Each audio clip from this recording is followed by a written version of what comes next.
I am James with Noco Carpet Cleaning. It's been now 7 months since I've been working with Tipping Point.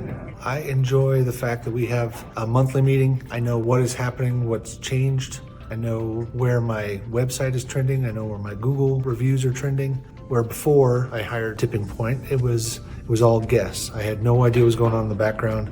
It felt like I was just giving money to somebody with no results. Rena specifically is exciting. I can tell that she is interested in where my business is going and succeeding. It's not just monetary value for her. She's engaged in my business because if I succeed, she succeeds. And I love that. If I were to cut anything out of my business, marketing or digital marketing would be the last thing to go. And Tipping Point is probably the biggest value I have right now because it is what is growing in my business. It's making my business be seen all across the internet. I am a carpet cleaner by trade. I work hard. I need somebody working hard for me to be seen.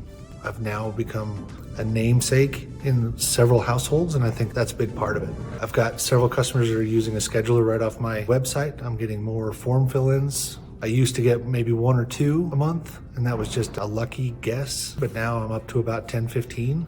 I think that we are winning in all fronts. You're crazy if you're not using your powers of SEO, and Tipping Point is probably one of the best out there in the background because they're going to tell you what they're doing, why they're doing it, and they're just going to excel. Tipping Point is helping me do all of those things.